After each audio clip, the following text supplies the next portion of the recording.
Last যেখানে রেখে আসছি সেটা হচ্ছিল ইন্টারমিডিয়েট চেইন, ঠিক আছে? জি স্যার।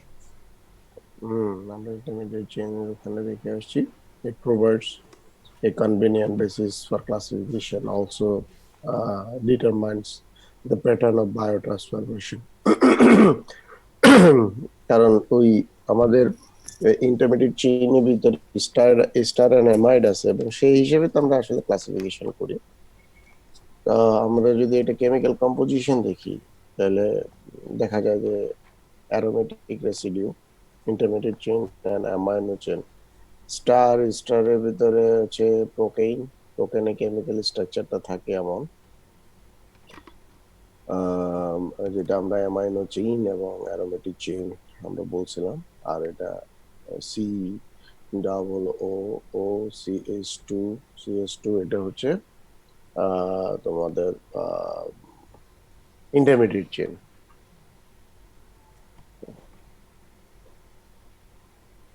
তারপরে ঠিক এইভাবে বেনজোকিন বেনজোকিনের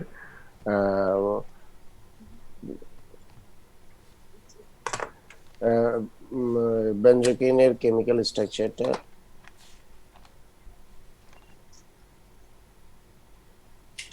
দেখো। এই অ্যারোমেটিক চেইন একটা, এখানে কিন্তু আবার বেনজোকিনের এখানে দেখো অ্যামাইনো টার্মিনাল বা অ্যামাইনো যেটা, ওটা কিন্তু নাই, ঠিক আছে? ঠিক এভাবেই এরপরে অ্যামাইড দেখো, অ্যামাইড লিডোকেইন। অ্যামাইডের সাথে স্টারের ডিফারেন্স হচ্ছে এই যে স্টারের এখানে NH2N আছে, যেটা তোমার চেইনের সাথে আহ, বিক্রিয়া করে থাকতেছে, জয়েন করতেছে। কিন্তু এখানে যে অ্যামাইডে কিন্তু এখানে এই স্ট্রাকচারটা নাই। দুটা জিনিসের ডিফারেন্সটা হচ্ছে আসলে এই জায়গায়, কম্পোজিশন বেসিসে। স্যার এই চারটে কি পড়তে হবে স্যার? হ্যাঁ, এই আগে চারটেকে কি পড়তে হবে? কোনটা কোনটা এই চারটেকে কি পড়তে হবে? কি পড়তে হবে এটা দেখে রাখলাম, যে একটা জিনিস অ্যামাইনো কেমিক্যাল কম্পোজিশন কেমন কেমন, আর অ্যামাইডের স্টারের কেমিক্যাল কম্পোজিশন কেমন, অ্যামাইডের কেমিক্যাল কম্পোজিশন কেমন, এটা দেখার জন্য বলা।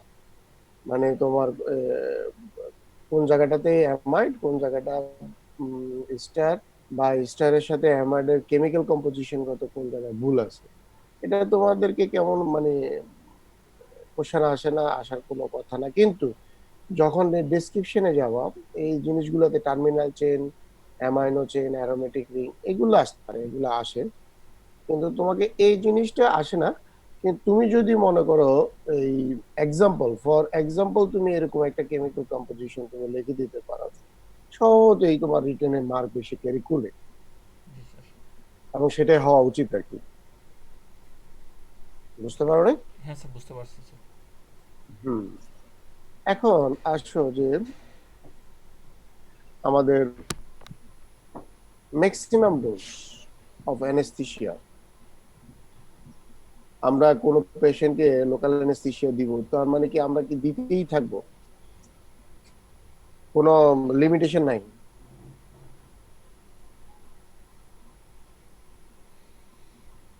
হ্যাঁ, আচ্ছা স্যার।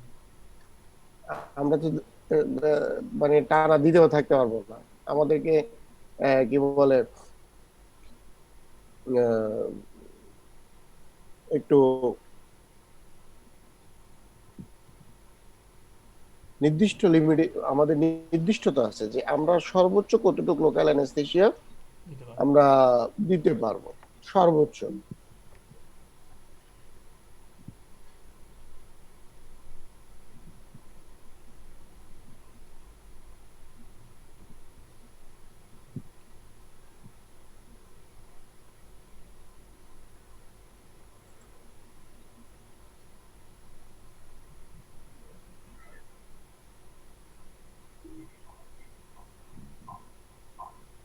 এখানে আমরা দিলাম যে 2% lidocaine with epinephrine, without epinephrine.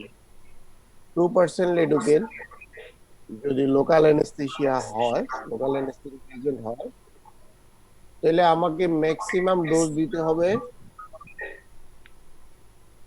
Maximum allowing dose হচ্ছে 7 or 3. or 3 milligram per KG. এখন কথা হচ্ছে 7 কোথায় দিতে পারবো আর 3 কোথায় দিতে পারবো? 7 আমরা দিতে পারবো যদি আমরা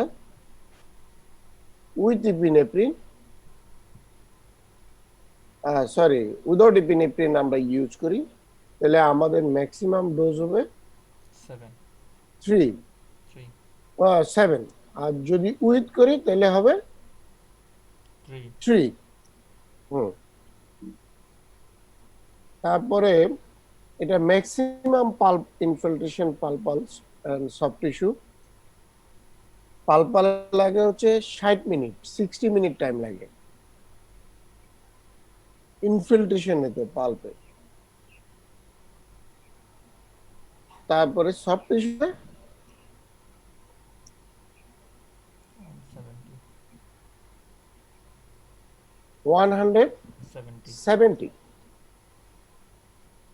এই যে আসে বারবার এই একটা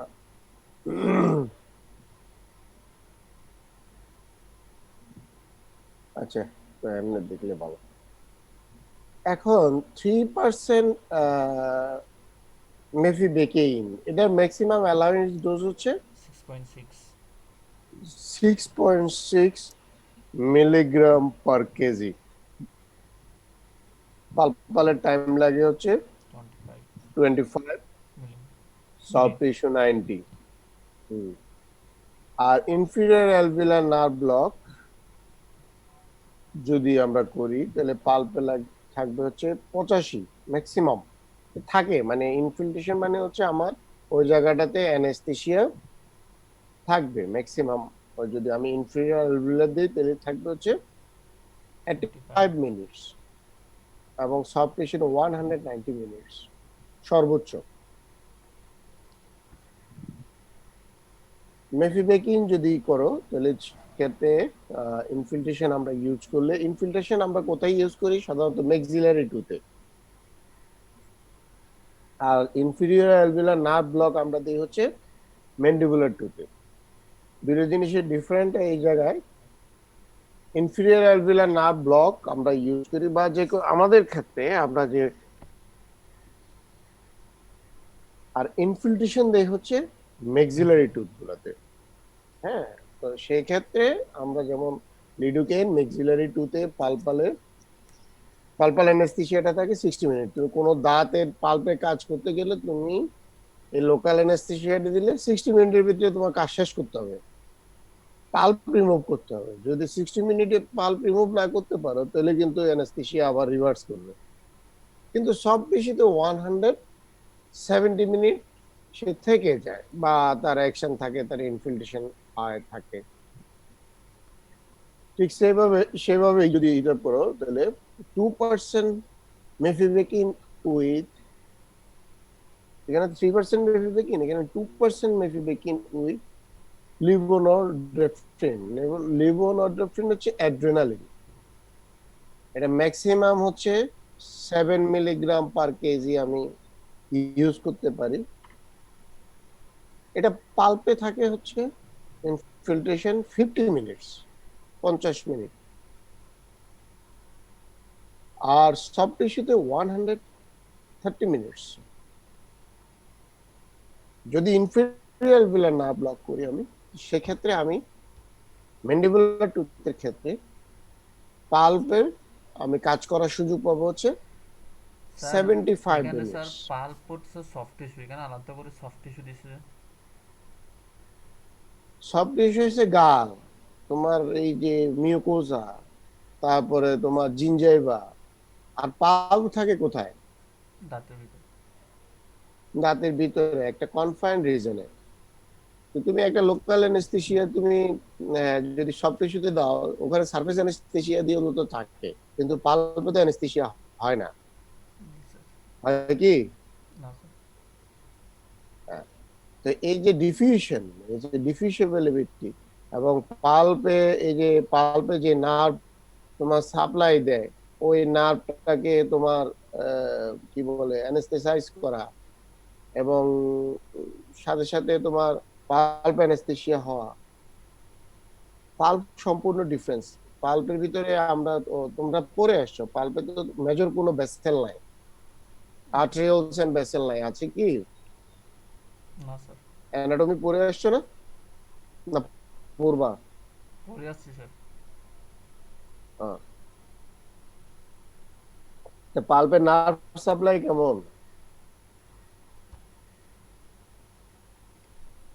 একটা পাল্পের ভেসেল গুলা কেমন থাকে? কি কোনো মেজর পাল্প ভেসেল যায় এখানে? ব্রাঞ্চ হয়ে যায় না স্যার? ব্রাঞ্চ কিভাবে হয়?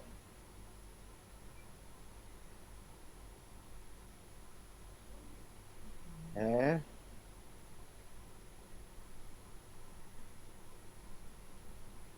ব্রাঞ্চ মনে করো তোমার একটা আহ, এই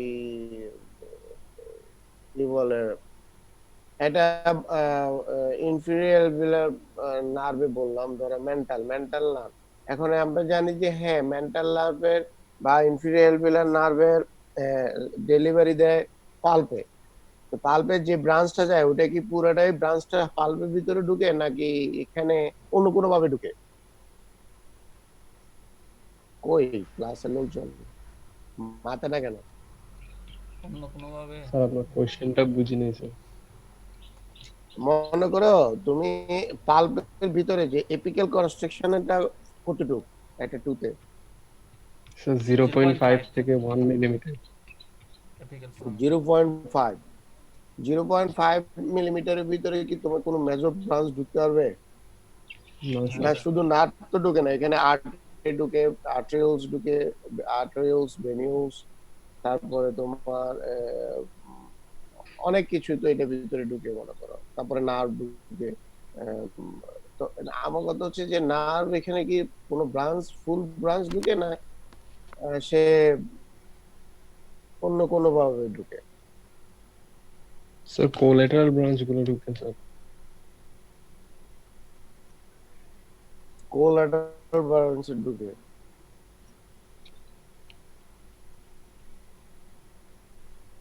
আমার একটু পড়ে নিয়ে বুঝছো, তাহলে বুঝতে পারবা। যাই হোক, ওখানে মেজর কোনো নার্ভ ভেসেল ঢুকে না, ওরা ছোট ছোট ব্রাঞ্চ হয়, ব্রাঞ্চ হয়ে এই যে ক্যাপ ক্যাপ তোমার ক্যাপিলারিজ বা তোমার আর্টেরিউলস ভেনিউলস, আর্টেরিয়ান বেন না, আর্টেরিউলস মানে একদম ছোট ছোট ছোট ছোট ফাইবারের মতো করে ঢুকে, কারণ একটা ছোট একটা জায়গা এর ভিতর দিয়ে তারপর টুথের ভিতরে ঢুকে।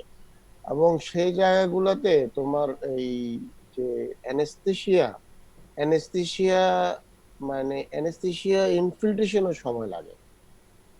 তো একটা সফট টিস্যুতে একটা ওয়াইড স্প্রেড জায়গাতে যে পরিমাণ কুইকলি অ্যাবজর্পশন হয় তোমার অ্যানেস্থেসিয়া, বা যত কুইকলি নার্ভের ব্লক করার সুযোগ থাকে, একটা কি বলে একটা পাল্পের ভিতরে সে পরিমাণ এত তাড়াতাড়ি থাকে না, কারণ এটা পুরাটাই পুরা ডিফারেন্ট জিনিস।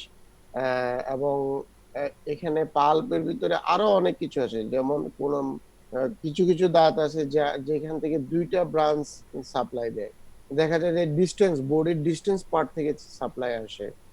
যেমন আমরা ধরে নিতে পারি যে অনেক সময় যেটা হয়, অনেক সময় আমরা বলি দেখি আর কি, যে লোয়ার টুথ গুলো ইনফিরিয়র অ্যালভিওলার নার্ভ ডেলিভারি দেয়। আমরা জানি, আমরা সবাই জানি lower inferior alveolar nerve block করলে অ্যানেস্থেসিয়া হয়ে যায়, আমরা কাজ করতে পারি। কিন্তু অনেকগুলো টুথেরই মাঝে মাঝে দেখা যায় যে মাইলোহায়েড নার্ভ তাকে ডেলিভারি করে ওই টুথকে, বা দেখা যাচ্ছে যে তোমার ফেসিয়াল নার্ভের কিছু ব্রাঞ্চ এসে পাল্পের ভিতরে ঢুকছে। পাল্প আসলে, পাল্প অ্যানেস্থেসিয়া সম্পূর্ণ ডিফারেন্ট থিং রেদার দেন তুমি সফট টিস্যু অ্যানেস্থেসিয়া। এবং পাল্প অ্যানেস্থেসিয়া করা হচ্ছে খুব, আমি মনে করি খুব ক্রিটিক্যাল একটা জব। কারণ আমরা, তোমরা যখন বড় হবা, আসলে এটা তোমরা যখন বড় হবা এই কোশ্চেন গুলোর অ্যান্সার অটোমেটিক পেয়ে যাবা। কারণ হচ্ছে অনেক সময় আমরা অ্যানেস্থেসিয়া দেই পেশেন্টকে কাজ করার জন্য, টুথ অ্যানেস্থেসিয়া দিলাম, পেশেন্ট বলবে আমার পুরা জায়গা অবশ হয়ে গেছে, হ্যাঁ ভারী হয়ে গেছে প্রচন্ড, আমি কোনো ফিল পাচ্ছি না, কিন্তু আমার টুথ, আমি যখনই দাঁত ধরতেছি, দাঁত ফেলতে যাচ্ছে তখনই ব্যথা করতেছে, ফেলতে পারছে না। তো এগুলো আসলে অ্যানেস্থেসিয়ার মানে অ্যানেস্থেসিয়ার আরো ডিপের কথাবার্তা, এগুলা তোমরা যখন আস্তে আস্তে বড় হবা এগুলো জেনে যাবা। হ্যাঁ, এগুলা আমরা ওই যখন কনজারভেটিভ এন্ডোডন্টিক্সে পড়াবো তখন এগুলা পড়াবো, এগুলো আসবে কথা। যে তারপরেও কোশ্চেন যে পাল আর সফট টিস্যু এক না, পাল্প একটা কনফাইন্ড রিজনে থাকে, একটা আইসোলেটেড রিজনে থাকে, যেখানে যে কোনো ড্রাগ মানে পৌঁছানোটা খুব কষ্টকর। ইভেন আমরা বলে থাকি যে অ্যান্টিবায়োটিক পাল্পের কোনো কাজ করে না, মানে পাল্পের কোনো হেরফের করে না অ্যান্টিবায়োটিক, এই জন্য ইনফেকশন হলে ওই পাল্প ফেলে দিতে হয়, বা রুট ক্যানেল করে ফেলে দিতে হয়, পাল্পোটমি করতে হয়, পাল্পেক্টমি করতে হয়, পাল্পটা রাখা যায় না। যদি এই ইনফ্লামেশন এবং ব্যাকটেরিয়া কিল করা যেত তাহলে তো অ্যান্টিবায়োটিক খাওয়াই দিলে পাল ভালোই যেত, কোনো টুথ ফেলা লাগতো না জিন্দিগিতে। ঠিক আছে? জি স্যার। হ্যাঁ, তার মানে আমার এই জায়গাটাতে আমার যে অ্যাবজর্পশন কিছুটা আলাদা, স্বাভাবিক বডির চেয়ে টুথের কন্ডিশন, টুথের ভিতরে কন্ডিশনটা একটু আলাদা, একটা আইসোলেটেড দুর্গের মতো থাকে। এগুলা তোমরা অ্যানাটমিতে পড়ে আসছো। তারপরে ক্লিনিক্যাল অ্যানাটমি যেটা আমরা পড়াবো, সেটা আমরা পড়াবো হচ্ছে যখন তোমরা কনজারভেটিভে যাবা, তোমাদের বড় ভাইদেরকে পড়াই, ওরা তখন ওই ক্লিনিক্যাল যখন অ্যানাটমি পড়াইতে যাবো টুতে, তখন এগুলা কথাটা আসবে, পাল্পের একদম ভিতরে কথাটা আসবে, পাল্পের ভিতরে কথা আছে, এগুলো আসবে ক্লিনিক্যাল রিলেটেড। আচ্ছা যাই হোক, তারপরে আসো 4% প্রিলোকিন, ম্যাক্সিমাম ডোজ হচ্ছে 6 মিলিগ্রাম/কেজি। পাল্প ইনফিল্ট্রেশনের জন্য এটার সময় মাত্র 20 মিনিটস, আর এটা হচ্ছে 105। ইনফিরিয়ার বেলার ব্লক যদি আমি লোকাল অ্যানেস্থেটিক এজেন্টটা দিয়ে দেই তাহলে 55, আর সফট টিস্যুতে থাকে হচ্ছে 190। তাহলে দেখো এখানে যদি আমি ম্যান্ডিবুলে ইউজ করতে যাই, ম্যান্ডিবুলারে, তাহলে আমি কোন অ্যানেস্থেসিয়া নিব যেটা লং টাইম থাকবে 0.5% পাল্পে? মিপিবেকেন। হ্যাঁ, এটা তো লক। আর শর্ট অ্যাক্টিং যদি আমি ইউজ করতে চাই, তাহলে স্যার মিপিবেকেন। মিপিবেকেন। আবার ম্যাক্সিলাতে আমি যদি শর্ট টাইম ইউজ করতে চাই তাহলে মিপিবেকেন না স্যার, প্রিলোকেন। হ্যাঁ। পাল্পে ইয়েস স্যার। প্রিলোকেন। হ্যাঁ, কারণ হচ্ছে এখন কত হচ্ছে শর্ট, যেমন অনেক মানুষ আছে, অনেকে সাইকোলজিক্যাল ব্যাপার আছে, যে অনেক মানুষ এসে বলবে যে কি ডাক্তার সাহেব কেমন আপনি অ্যানেস্থেসিয়া দিয়েছেন, আমার তো একদম 2-3 ঘন্টা আমি একদম খাইতে পারি না, সারা রাত্রে আমার ওই জায়গাটার অবস্থা খারাপ। বা কেউ দাওয়াতে যাবে মনে করো, তার একটা কাজ করে দিলা, যে কোনো কারণে অ্যানেস্থেসিয়াটা দেওয়া লাগলো, তাহলে তাকে তো শর্ট অ্যাক্টিং দিতে হবে যাতে অন্তত সে গিয়ে খেতে পারে না। জি স্যার। তাহলে তোমার ওই যে যদি ম্যাক্সিলাই মানে ম্যাক্সিলাই টুতে দাও তাহলে তোমাকে 3% বেকিং দিলেই চলবে। যে হ্যাঁ 25%, 25 মিনিট কাজ করে দিলা, বাকি 90 মিনিট, তাও 1.5 ঘন্টা সে দাওয়াতে যাইতে আসতে, তারপরে ঠিক হয়ে যাবে। তাহলে এই হচ্ছে ব্যাপার আর কি, ম্যাক্সিমাম ডোজ, টাইম, ম্যাক্সিলাই টুথের জন্য কতটুকু, ইনফেরিয়র ভিলার নার্ভ ব্লকের জন্য কতটুকু। তারপরে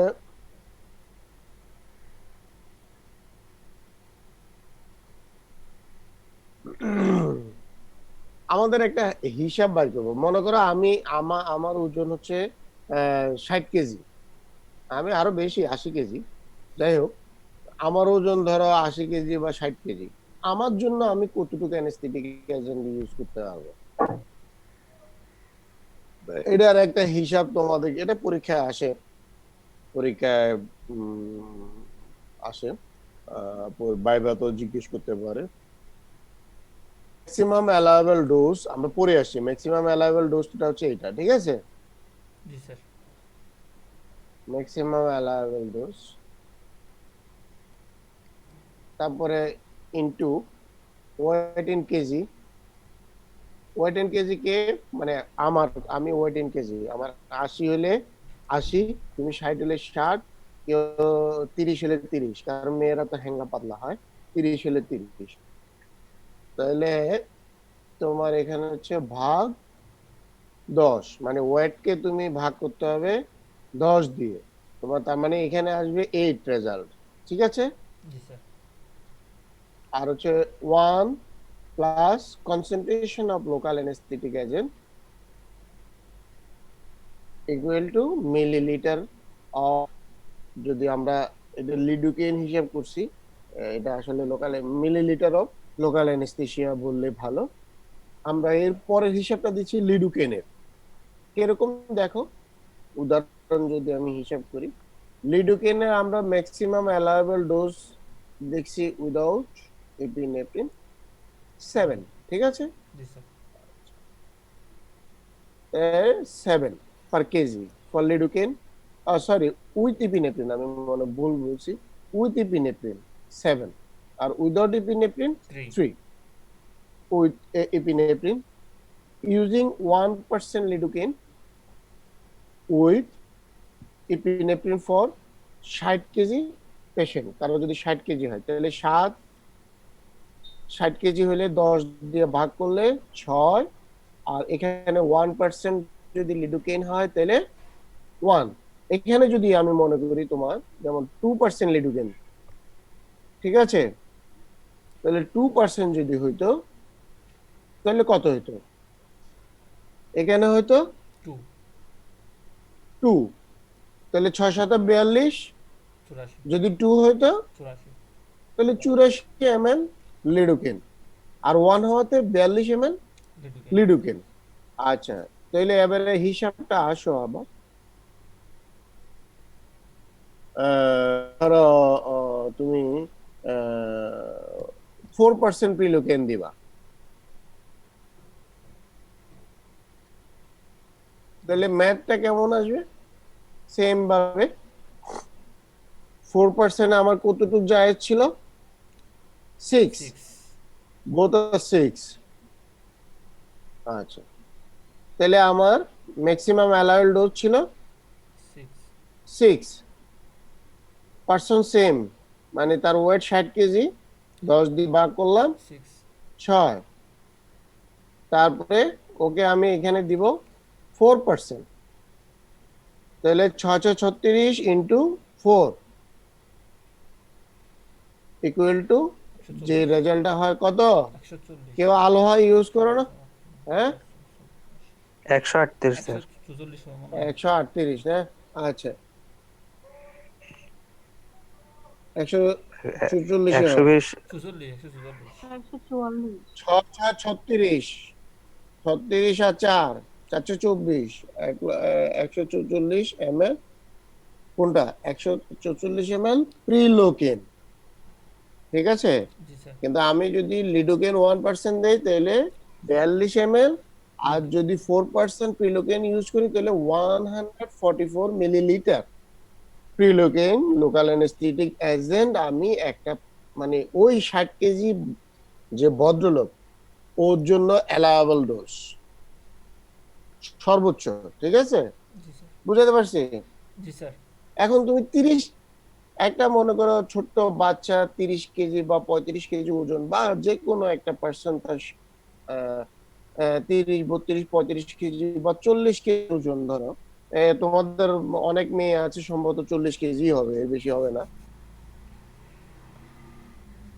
এখন ওরকম একটা পার্সেন্টেজ যদি তুমি 144 মিলিলিটার তুমি প্রোকেন দিয়ে দাও, তো কি অবস্থা হবে?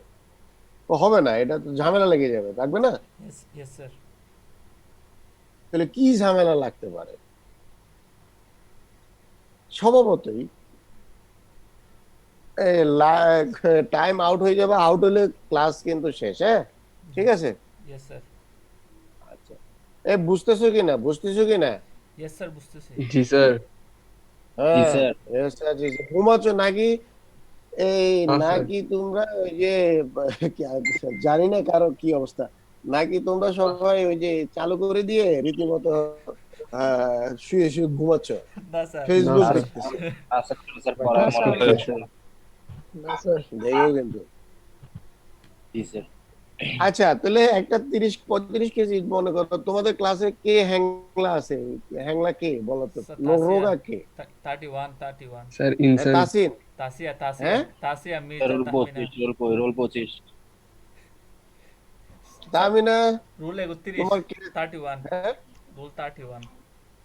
রুল 4। 31 কে আছো? স্যার রুল 4 আছে। জি স্যার, আসসালামু আচ্ছা, আলাইকুম। আচ্ছা, তোমার ওজন কত?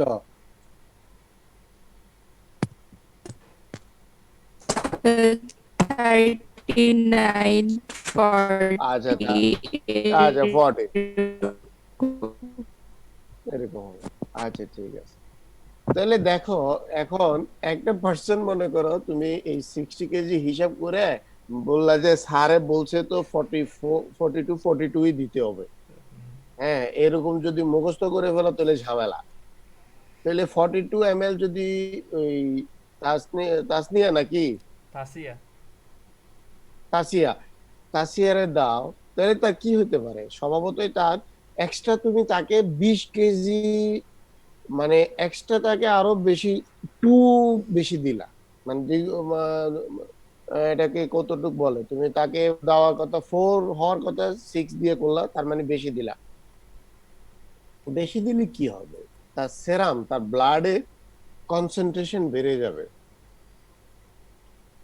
সেরাম কনসেন্ট্রেশন লোকাল অ্যানেস্থেটিক এজেন্টের বেড়ে যাবে ব্লাডে। এখন বেড়ে গেলে কি হবে? যদি তোমার মনে করো 0 to 5 microgram per millilitre serum কনসেন্ট্রেশনে লোকাল অ্যানেস্থেটিক এজেন্ট বাড়ে, তাহলে তার antiarrhythmic and anticonvulsant হওয়ার চান্স আছে, ঠিক আছে? তাসনিয়া ঝামেলায় পড়ে যাবে, তার অ্যান্টি অ্যারিথমেটিক হইতে পারে বা অ্যান্টি কনভালসেন্ট হইতে পারে। আচ্ছা, যদি 5 to 10 milli microgram per millilitre local anaesthetic agent বেড়ে যায়, তার মাসকুলার টুইস্টিং হবে, আনকনসিয়াসনেস ডেভেলপ করার সম্ভাবনা আছে, সে বেহোশ হয়ে যাওয়ার সম্ভাবনা আছে। তারপরে যদি আরো বাড়ে, আরো বেশি হয়ে যায়, তাহলে 10 to 15 যদি হয়, তাহলে সেক্ষেত্রে কনভালশন, এবং কমা হয় না, কমা হয় আসলে 50 থেকে 20-25 হয়ে গেলে কমা, রেসপিরেটরি অ্যারেস্ট এবং কার্ডিওভাস্কুলার সিস্টেম ডিপ্রেশন হয়। তার মানে বুঝতে পারছো জিনিসটা কত ভয়ানক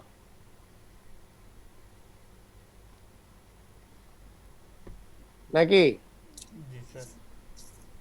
হিসাব ছাড়া দিলে এই প্রবলেম। এখন তাহলে আমরা হিসাবটা বুঝে নিলাম, লোকাল অ্যানেস্থেটিক এজেন্টের পার্সেন্টেজটা বুঝে নিলাম, ম্যাক্সিমাম অ্যালাউড ডোজটা আমার মাথায় থাকতে হবে সারা জীবনের মতো। এগুলো মাথায় না থাকলেও চলবে, কিন্তু এই জিনিসটা আমার মাথায় থাকতে হবে সব সময়ের জন্য, কারণ আমি যাতে প্র্যাকটিস করতে পারি এবং ভালো, যে আমার কতটুক লাগবে, কতটুক লোকাল স্যার অ্যানেস্থেটিক এখানে একটা এজেন্ট আমি কোশ্চেন ইউজ। আছে স্যার। স্যার মেন্ডিবুলার এত সময় লাগে কেন এক্সিলার থেকে? এই তো অ্যানাটমিতে আবার নিয়ে গেল আমারে। মেন্ডিবুলার বোনটা কেমন? কম্প্যাক্ট বোন। জি আর স্যার। ম্যাক্সিলা বোন কি? নিওমেটিক বোন। স্পঞ্জি টাইপের বোন, ঠিক আছে? স্পঞ্জের ভিতরে ফ্লুইড যাবে বেশি না কাঠের ভিতরে ফ্লুইড যাবে রে? স্পঞ্জি। হ্যাঁ, তো স্বাভাবিক ব্যাপার। আবার ওখান থেকে বেরও হয়ে যাবে তাড়াতাড়ি, যেটা যত তাড়াতাড়ি ঢুকবো ওটা তত তাড়াতাড়ি বের হবে, এটাই তো নিয়ম না নাকি? জি স্যার। স্যার এটাই সায়েন্স। এটাই সায়েন্স, হ্যাঁ ঠিক আছে। আচ্ছা, systemic toxicity, local anaesthesia. Local anaesthesia adverse effect আসে বিভিন্ন ভাবে, তোমরা পড়তে পারো, কিছু বইয়ে লেখা আছে যে ইমিডিয়েট, লেট, এভাবে দেওয়া।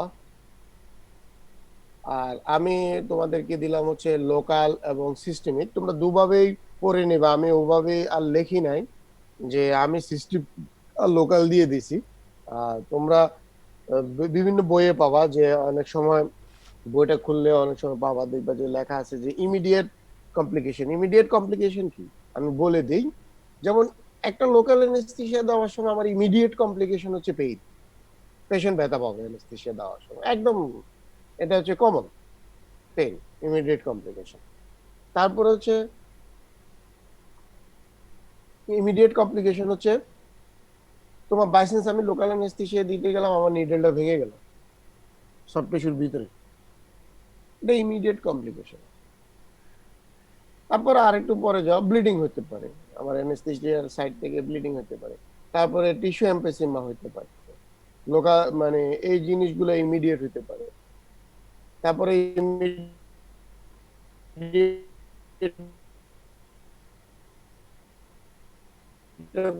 কথা তো বললাম, যে যেটা কমপ্লিকেশন হয়, যে তোমার